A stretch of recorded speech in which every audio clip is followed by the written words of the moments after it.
Nobody moved. 23 people sat inside Castellanos that Tuesday night. Regulars nursing the house red. A couple in the corner celebrating something that called for candles. 4 men in expensive suits running what looked like a dinner meeting in the back booth. When the 5th man at that table lurched forward and hit the floor between the bread station and table 7, not one of those 23 people got up. Forks stopped moving. Voices dropped to nothing. A woman near the window pressed her hand over her mouth and stayed exactly where she was. That was all. Except for the girl carrying the breadbasket. Did you catch that? A room full of grown adults, lawyers, businessmen, couples on date night, and the only person who moved was a 20-year-old waitress who hadn't even been working there 6 months. But here's the thing about that moment. That one decision, that single split second of running toward a man she'd never met in her life, was about to pull her out of everything ordinary and into something she never asked for. And it was about to introduce her to the kind of man who, once he decides he owes you something, does not let that debt go unpaid. Welcome to Sadie's Romance Library. And if you're new here, you are going to want to stay for this one, because we don't tell ordinary stories in this place. We tell the ones that keep the light on past midnight. Now let me tell you exactly who Mercy Arden was. She was 20 years old, which meant she was old enough to work a double shift and young enough for the Saturday night crowd at Castellanos to talk over her like she wasn't in the room. She wore her dark hair twisted up in a rubber band, not a clip, not a pin, just a rubber band she'd found in the hostess stand drawer on her first week and never replaced. And her uniform was perpetually half a size too large because the manager, a man named Carol who treated compliments like a finite resource he was conserving for a special occasion, had ordered her size wrong on 3 separate occasions and not once corrected it. She'd stopped mentioning it. Some things you just lived around. She was finishing her 2nd year of nursing school at DePaul. Clinicals on Tuesdays and Thursdays, lectures crammed into 2 long weekdays, studying on the bus between all of it. Castellanos covered rent, textbooks, and enough left over to send her mother a little something every other month, which her mother, Diane, would always call about on Sunday at noon to say wasn't necessary. The call always started the same way. Tell me something good. It was the operating principle of the Arden household going back as far as Mercy could remember. You found something good, even when everything else was sideways. On that particular Tuesday, the something good was that the kitchen hadn't run out of the pappardelle before 7, which meant she could stop dreading table 11. She was walking the breadbasket to that table when the man in the charcoal suit went down. She heard it first. Not a stumble, not the ordinary sound of someone catching themselves. It was a different sound entirely, the specific heavy sound of a body that had stopped cooperating mid-motion. She turned, and she knew before she crossed the floor what she was looking at. 2 years of clinicals had built something in her that worked faster than thinking now. The man was on his side between the tables, face flushed and swelling around the jaw and throat, one hand pressed to his neck. His lips had gone pale at the edges. His chest was heaving, pulling for air it wasn't getting the way it needed to. Anaphylactic shock, airway involvement. She had maybe 4 minutes before it stopped mattering what anyone did. "Call 911, she said to the busboy standing closest. And she didn't ask it or suggest it. She said it with the particular weight that made him move before he'd consciously decided to. She was already on her knees, breadbasket on the floor behind her, her fingers going to the buttons at his collar. "Sir, stay with me, can you hear me?" His eyes found hers. They were dark brown and very frightened and focused, which meant he was still conscious enough to track her, which was the only good news available in that moment. She reached into her apron pocket. This was the part that confused people later, when they reconstructed events and asked why a waitress was carrying an epinephrine auto-injector on a random Tuesday night at a restaurant in the Loop. The answer was not complicated. She'd bought a trainer pen in her first month of nursing school, upgraded to a real prescription when she shadowed an allergist, and learned, in concrete, memorable terms, that severe allergic reactions did not confine themselves to convenient locations near medical facilities. She carried it the way some people carried Tylenol, habitual, just in case. "This is going to sting," she told him, and she administered the injection to his outer thigh. Through the fabric, clean angle, the motion she'd practiced until it required no deliberation. And then she stayed there, 2 fingers on his pulse, and talked to him. She told him his color was already shifting. She told him the EMTs were on the way, and they were going to be fast. She told him her name was Mercy, and that she needed him to keep his eyes open and focused on her face and not anywhere else in the room. He kept his eyes on her face. By the time the paramedics arrived 7 minutes later, the man's airway had opened enough to pull a real breath. His heart rate had steadied under her fingers. He was going to be all right. She could feel it, the way she could feel a good vein, before the needle even made contact. An instinct assembled from months of paying close attention to the particular way bodies communicated their own condition. What she did not know, standing up and stepping back to let the paramedics work, was that 2 of the men who'd been at the table with him were already on their phones, and that the name they were saying on those calls made people in this city either stand up very straight or locate the nearest exit. Leandro Cross. The man on the floor was Adrian Cross, 36 years old, younger brother to the most controlled and most quietly influential figure operating across Chicago's North Side. Adrian handled the legitimate architecture of the Cross holdings, real estate, licensing, 3 restaurants he had opinions about and 1 he genuinely loved. He'd been allergic to tree nuts since childhood. Something had gotten into his food tonight that had no business being there. He was also 41 minutes after Mercy Arden put an epinephrine pen in his thigh, sitting upright on a hospital gurney, asking the attending nurse if she could find out what the waitress's name was. Leandro Cross arrived at Northwestern Memorial at 9:17. He was not a man who ran.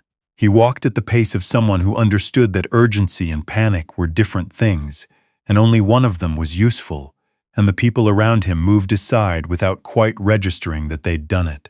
He was 43, built with the economy of someone who had spent his 30s doing things that required physical precision, dark hair carrying silver at the temples now, face long since trained to give away nothing that could be read and used. He wore a charcoal overcoat that fell past his knees and moved with him like it knew where he was going. He went to his brother first. He stood at the side of the gurney for a moment, the kind of moment that communicated everything without saying any of it, the kind only siblings understand. And then he said, very quietly, "You have got to stop eating at places that don't post their ingredients." Adrian, who had a tube in his arm in the color of old chalk, laughed anyway. "She saved my life, Leo. The waitress. She didn't even pause." "I know. I want to thank her properly." "I'll find her," Leandro said. Mercy was in the waiting area filling out an incident report for Carol, who had driven over with the energy of a man experiencing genuine distress that turned out, on closer inspection, to be predominantly concern about the restaurant's insurance situation. She heard her full name, Mercy Arden, said in a voice with the texture of something unhurried and accustomed to being heard, and she looked up. The man standing at the edge of the waiting area had the specific quality of stillness that belonged to people who had learned, at some point, that stillness was more commanding than motion. His eyes didn't wander the room the way most people's eyes did. They landed on her and stayed. She thought, "I should probably stand up." She stood up. "I'm Leandro Cross," he said. "Adrian is my brother." "I know who you are," Mercy said, and immediately registered the slight shift in his expression. Not surprise, exactly, but attention reorganizing itself, the way it did when something didn't fit the expected pattern. She'd surprised him. She understood in the half-second that followed what the expected pattern probably was. Someone who waited, who deferred, who let him speak first and set the terms. She hadn't done that. "He's going to be all right," she added, because it felt like the actual important thing to say. The epinephrine reached him before the airway closed completely. He'll be tired for the next day or 2, but no lasting effects. They'll want to keep him overnight for monitoring. Leandro Cross looked at her the way a person looks at something they're trying to correctly categorize. Not unkindly, but thoroughly. The uniform that was half a size wrong, the rubber band, the incident report in one hand and the pen in the other with the cap still on. "I want to compensate you," he said. "No thank you," she said. A silence. "I mean it," he said. "So do I." She tucked the incident report under her arm. "I was in the right place with the right training. He would have done the same thing reversed. Anyone would have." "There were 23 other people in that room," he said quietly. She didn't have an answer to that. She'd been thinking about it on the drive over. The stillness, the watching, the weight of all those people who'd stayed in their seats. It had put something in her chest she didn't have a clean word for. Not anger. Heavier than that. "I'm a nursing student," she said. "Knowing what to do is what I'm there for." They weren't. She glanced toward the corridor. "Make sure he starts carrying his own pen. Every day." People with documented allergies in unpredictable food environments need it on them, not in their bag in the car. She said it the same way she said most things. Direct, no performance around it. Then she put out her hand. He shook it, brief, firm, and she noticed, because noticing was her particular orientation toward the world, that his eyes stayed on her face for a moment after the handshake was done. She drove home. She thought it was finished. It was not finished. 3 weeks later, she was leaving a late clinical when she saw the car for the second night running. Dark sedan, engine idling, parked across from the DePaul building, in a spot that didn't suggest anyone waiting for someone inside. She'd seen it the night before and told herself she was constructing a pattern that wasn't there. The second night, she stood on the sidewalk in the November cold and looked at it directly. It didn't move. She'd witnessed something 6 weeks ago that she hadn't reported, and she needed to be honest with herself about why. She'd been walking to the bus stop at 11:30 on a Thursday after a study group, taking back route, near her apartment where the lighting was poor and the street was usually empty. She'd heard voices around the corner, then one gunshot, then nothing. She'd pressed herself into a doorway and she'd watched, without breathing, while a man in a police uniform dragged something heavy toward a black car that was waiting with its lights off. The streetlight had been directly overhead. She'd seen his face clearly. She'd seen his badge number. She hadn't called it in. She'd told herself she wasn't certain of what she'd seen, which was a lie, and she'd told herself she didn't have enough to make a report that would go anywhere, which was probably true but was also, she knew, partly a reason she'd chosen because it was available. The truth was that she'd been frightened in a way she didn't often get frightened, and she'd gone home and checked her locks, and tried to study acid-base balance, and mostly failed. Now someone was sitting outside her building at night. She walked home a different route. She stopped in a coffee shop for 20 minutes to see whether anyone followed her in. Nobody did. But the front door of her building was unlocked in a way it shouldn't have been. And there was a small mark on her doorframe that she wouldn't have noticed if she weren't the kind of person who noticed things. She sat on her kitchen floor for a long time. She had one number she'd been given outside the hospital 3 weeks ago, pressed into her hand by a quiet man in a dark coat who'd said only, "In case you ever need anything." The card had a phone number and 2 initials, LC. She'd kept it in the front pocket of her bag, which was where she kept things she didn't want to lose track of. She looked at it for a long time. Then she called. "I need you to really sit with this moment. Mercy Arden does not ask for help. She stretches paychecks and studies on buses and shows up early and works it out. She always works it out. Calling that number means admitting there is something she cannot handle on her own, and it means walking toward a world she knows is complicated in ways she can't fully map yet. It means trusting someone she has met exactly once." But she calls, and he picks up on the second ring. If you haven't subscribed to Sadie's Romance Library yet, this is the moment, right now. Because what happens next is where this story becomes something different entirely. She told him what she'd seen 6 weeks ago. She told him about the car and the doorframe. She gave it to him in sequence, clearly without editorializing, the same way she'd talk a patient through a procedure. This happened, then this, then this. When she finished, there was a silence that had more structure to it than most silences. like something was being organized on the other side of it. "Don't go back to your apartment tonight," he said. "I live there." "I understand. Don't go back tonight." She breathed once. "I have clinicals at 7 tomorrow morning. I'll have someone there at 6:45. She could hear the argument she would normally make assemble itself. The part where she said she didn't need someone there. The part where she explained that official channels existed for situations like this. The part where she pointed out that calling Leandro Cross for protection was probably a solution that created problems at least as large as the one she was solving. She heard all of it forming, and she let it pass. "Okay," she said. He called back in 9 minutes, which was faster than she'd expected, and by 10 o'clock she was in a clean mid-range hotel 2 miles from her apartment, with a key card and a room that looked out on an intersection. She sat at the small desk and she opened her pathophysiology notes, because the exam was in 11 days and she was not going to fall behind over this. That was simply not how this was going to go. She found out later, much later, what Leandro did with the badge number she gave him.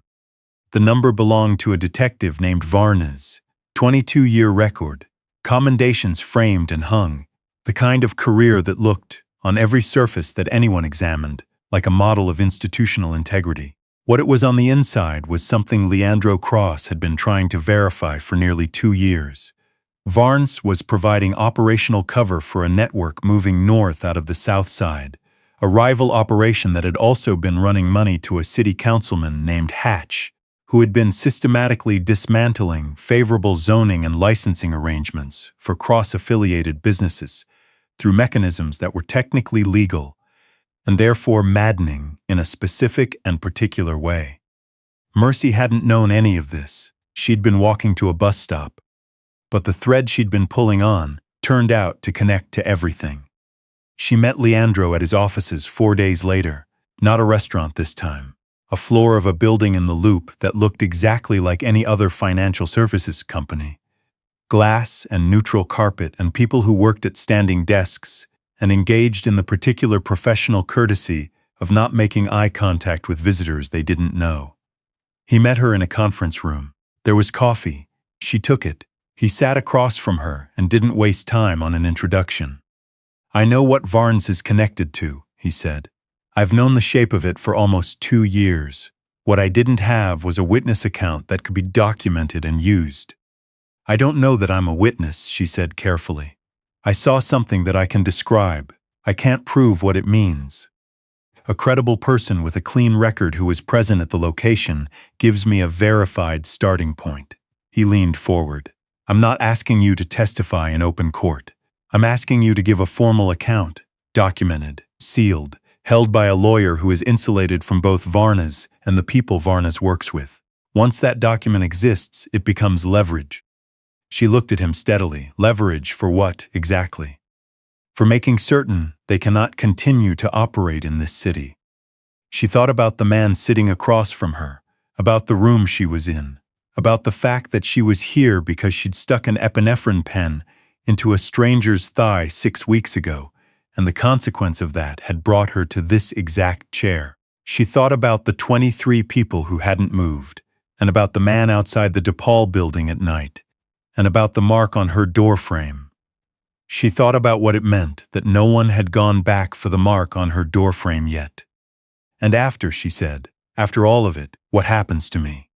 You go back to your life, your name doesn't appear anywhere Varnes can reach it, and if that changes, if he finds another thread to follow, I will know before you do." He paused. "And I will handle it." "You're saying you'll protect me?" "Yes." She looked at his hands, flat and still on the conference table. She looked at his face, which was telling her the same thing his voice was telling her, which was the thing she was least accustomed to, that something would simply be taken care of, and she didn't have to carry it alone. "Why?" she said, not as a challenge. She genuinely needed to understand the geometry of it. Leandro Cross was quiet for a moment that was honest rather than strategic. "Because my brother is alive because of you," he said, "and I don't carry debts I can afford to pay." She held his eyes for a long moment. Then she said, "All right." She spent 3 hours in that conference room with his lawyer, a woman named Prentice, who asked questions with surgical precision and took notes in shorthand that was faster than most people's typing. The account was thorough, it was sealed, and once it existed, everything else moved in the way that well-planned things move, not loudly, not in one dramatic confrontation, but with the kind of quiet inevitability that looks, from a distance, like events simply unfolding on their own. Varnes was approached with information that made continued operation untenable. Councilman Hatch received documentation through a channel constructed to withstand scrutiny, connecting him to campaign finance arrangements that would end his career more decisively than any criminal charge. The organization that had been moving north found itself without its political infrastructure and its law enforcement liaison simultaneously, and it pulled back to its own territory and stayed there. None of it had Mercy's name on it. She was never in the room where any of it happened. She went to her clinicals. She passed her pathophysiology exam with an 89, which was 2 points below what she'd wanted, and she spent one evening being annoyed about it before moving on. She went back to Castellanos on Friday nights, because the money was good and because it was hers, and she wasn't going to let anyone run her out of something that was hers. Carol had ordered her uniform wrong a 4th time, and she'd gone directly to the supplier herself, ordered correctly, and sent Carol the receipt with a note that said simply, "Please reimburse." He had without discussion, which she chose to read as a form of growth. The car outside her building did not come back. Adrian Cross came in on a Thursday in December and sat at table 7, which was her section, and he looked the way people looked when they were genuinely well, easy in his body, color good, the particular lightness of someone who'd been reminded that being alive was not guaranteed and had decided to take it seriously. He ordered the pappardelle and ate it properly, and then he asked her how school was going. "Hard," she said, "good both at once." He smiled the way people smiled when an answer confirmed something they already suspected. "Leo would like to see you. He asked me to tell you in person." "He has my number." "He does," Adrian agreed. "He wanted me to ask anyway." She met Leandro Cross for the second time at a coffee shop 2 blocks from DePaul, the kind of place with mismatched chairs and a menu on a chalkboard and a particular low-level noise that made it feel both public and private at once. He was already there. He had 2 coffees. He pushed one toward her without asking, and it was right, black, no sugar, and she picked it up without commenting on it. "I want to cover the rest of your program," he said. "Straightforward, no preamble. Tuition, materials, whatever's outstanding. A year and a half, that's manageable." She started to speak. "Not as payment," he said, before she could. "Not a transaction. You have a year and a half left of something important, and I have resources that could make that straightforward. That's all this is." "That's not how it works," she said. "Tell me how it works." She looked out at the street for a moment. A delivery truck was blocking the intersection, and someone was laying on their horn with the commitment of someone who knew it wouldn't help, but needed to do it anyway. "It works like this," she said. "I finish on my own because it's mine to finish. What I did in the restaurant, I'd do it again tomorrow for anyone. That's not a favor I'm owed for. What I did for you with the account, that was the right thing to do regardless of your name or what you could offer me for it. So the debt, if you're carrying one, it's paid." She looked at him directly. "But if I needed real help, the kind I couldn't handle alone, I'd call." He looked at her for a long moment, that complete particular attention he brought to things. Not assessment exactly. Something more like recognition. "Keep the number," he said. "I will." A pause settled between them that wasn't uncomfortable. Outside, the delivery truck had finally moved, and the horn had stopped, and the street sounded like a street again. "You're going to be exceptional at this," he said. "The nursing." "I know," she said. Not arrogance, just fact, the way she stated most things she was certain of, and something at the corner of his mouth moved, not quite all the way to a smile, but in that direction. She finished her coffee. She picked up her bag. She had a study group in 35 minutes and a bus to catch. "Leandro," she said, trying it out, and it felt strange and also exactly right. He looked up. Tell your brother to carry his pen every single day, not when he thinks he might need it, every day. I tell him every morning, he said. He'll listen eventually. He'll listen faster if you stop framing it as advice and start framing it as non-negotiable. Something crossed his face, almost amusement. I'll try that. She walked out into the December cold, and the street was ordinary and loud and full of strangers going somewhere, and she had 35 minutes before the study group and a year and a half before she'd be a nurse. And somewhere behind her in a coffee shop with mismatched chairs was a man who had said, "I will handle it." She believed him. That was the strangest part. She believed him not because she was naive, not because she didn't know exactly what he was and how the world he operated in worked, but because she'd sat across from him twice now, and both times he'd said exactly what he meant. In her experience, that was rarer than any amount of money or power. She kept the number in the front pocket of her bag, where she kept things she didn't want to lose. Later, Adrian asked his brother what he thought of her. They were back in the office, ordinary Tuesday afternoon, the city going gray outside the windows the way it did in December, and Leandro was standing at the glass, looking at none of it in particular. She turned down the money, Adrian said. He still sounded slightly amazed by it. She turned it down the first time, too, Leandro said. And Adrian waited. Leandro was quiet for a moment. The city went on doing what it did beneath them, indifferent and enormous. She kept the number, he said. Adrian was quiet for a beat. Then that's something. That's everything, Leandro Cross said. He turned back to the window. Somewhere out there, a girl in an oversized uniform with a rubber band in her hair was on a bus studying something that would make her dangerous in a completely different way than anyone in his world understood how to be. She was becoming something. She already was something. She'd been something the moment she dropped a bread basket and ran toward a man on a floor when 23 other people sat still. He didn't owe her anything. She'd said so herself. He intended to make sure nothing ever touched her anyway. Now I want to hear from you. Have you ever been the only person who moved when everyone else stayed still? In a crisis, in a hard moment, in any situation where it would have been so much easier to just stay in your seat.